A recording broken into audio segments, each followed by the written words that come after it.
American sector, and it's even in Saving Private Ryan. Ted Danson's character says, "Well, you got to take St. Lo to take Valognes. You got to take Valognes to take Cherbourg." All right, guys, we're gonna get out here in front of the... And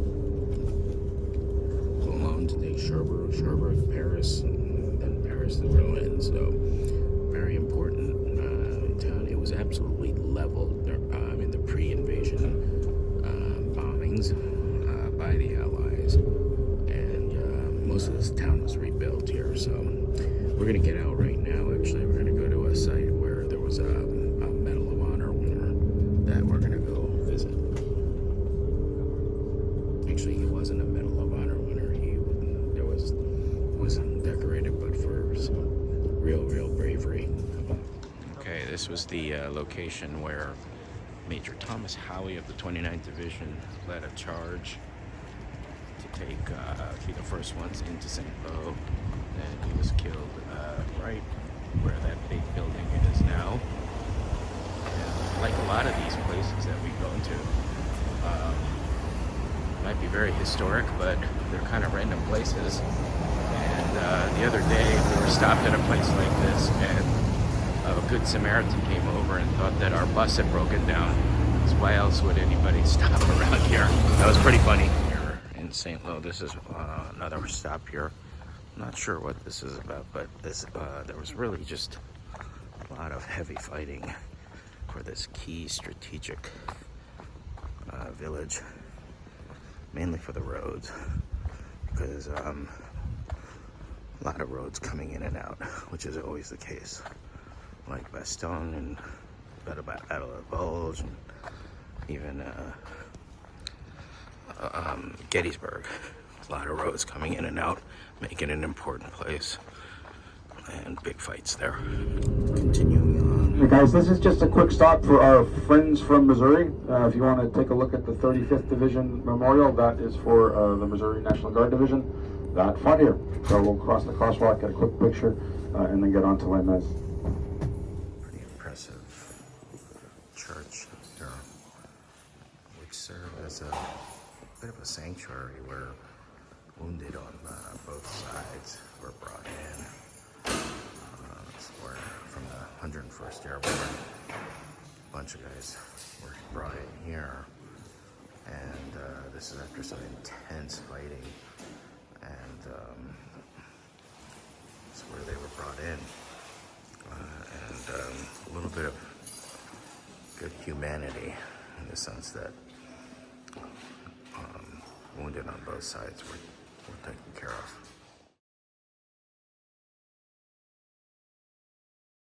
Okay, we're now outside of the church I was just in, and again, it was served as a sanctuary where wounded from both sides were treated.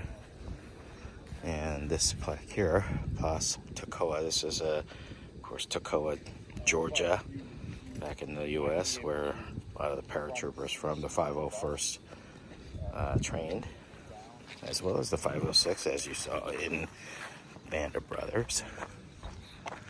And I'll walk over here. You see, obviously, another commemoration for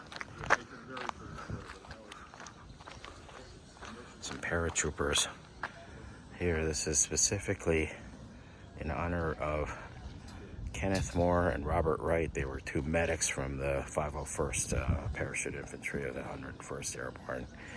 They were real heroes. Okay, this is Utah Beach, and far off in the distance here, that's Cherbourg. And I remember from Saving Private Ryan, Captain Miller says, the goal has always been Cherbourg. We need a deep water port to roll our tanks and make our drive into Paris. Rommel knows that, so he's going to try to stop our big right turn, meaning we're coming from the beach here, land here, and then we're going to make our big right turn into Cherbourg. So any inland town with an intact bridge is solid gold real estate. You call that from the movie, that's what happens, and there's Cherbourg right there. And landings here at Utah relatively smooth compared to the other beaches. It's just that in the coming weeks, when they actually, after the landing, that's where the fighting gets crazy, and that's kind of what I guess we'll be doing in the coming days here. But this is Utah Beach. You see right now it's visited by locals as well as a lot of other tour groups that are come up because this is exit 2. I love exit 2, by the way. And, not as much as exit 1, which is actually back that way. I love exit 1 the best. But here's causeway number 2. Exit 2 going into causeway number 2. Causeways are these elevated roads that people were important to get all the vehicles, including the armor, going. This is also where General Roosevelt, who was the assistant commander of the 4th Infantry Division that came up here, realized that they had landed in the wrong spot. By the way, that's the museum. And he says, we're going to start the war from here. That's Henry Fonda's character in The Longest Day actually happened. So he saw that house right there that wasn't supposed to be there, because had they come to the right place, but because he saw this house, they realized that they were in the wrong place. But they said everybody was all massed here, so we're going to start the war from here. It's the famous quote from General Roosevelt, and who was related. This is the president's son. And back in those days, the president's son actually did go and fight. And they didn't have bone spurs back then. There's a nice Sherman tank, by the way. This building now is a gift center, which I will assault right now. These obstacles are actually, near the parking lot of the museum now, but there were a lot of these actually on the beaches. Actually, you could see some of them in Saving Private Ryan in the beach scene. Okay, we're following the path of Sergeant Harrison Summers of the 101st Airborne. He was given an order by his Colonel Cassidy to take out some guns, I believe, and he gave him 15 men, none of whom he knew, which factors into the story, because when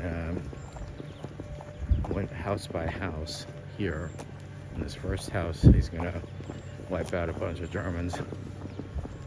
He does it all by himself because the other 15 guys didn't trust him or didn't know him to follow him, and didn't go along with him. So, okay, we came up from that road there.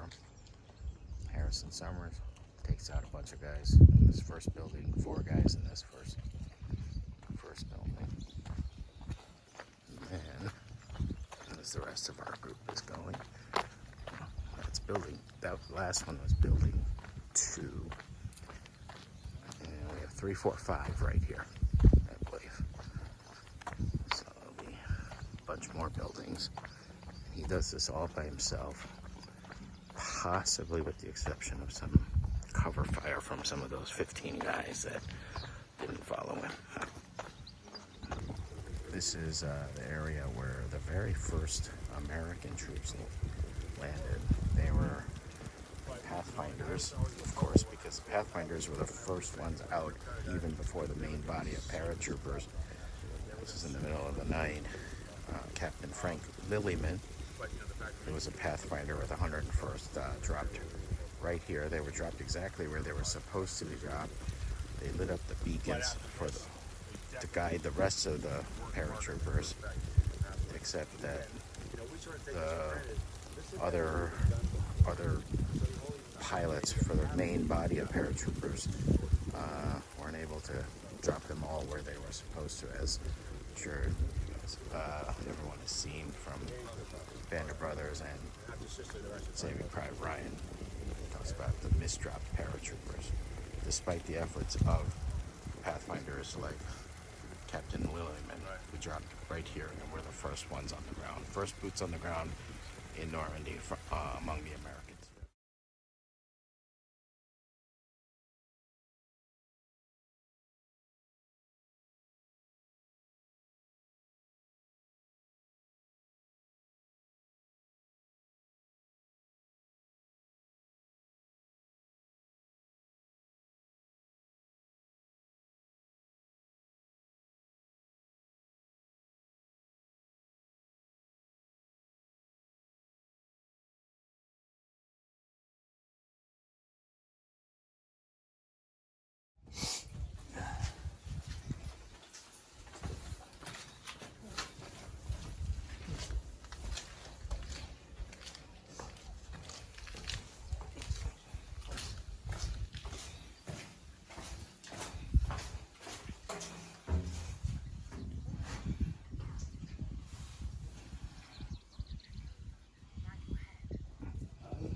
Okay, next stop here, we are, this might look like a regular, ordinary orchard to many, but this is actually the former headquarters of General George Patton, and this is where his Third Army was unleashed in August of '44, 2 months after D-Day, and he finally got into the game after sitting in Eisenhower's penalty box for a couple months for various reasons, and finally let him out.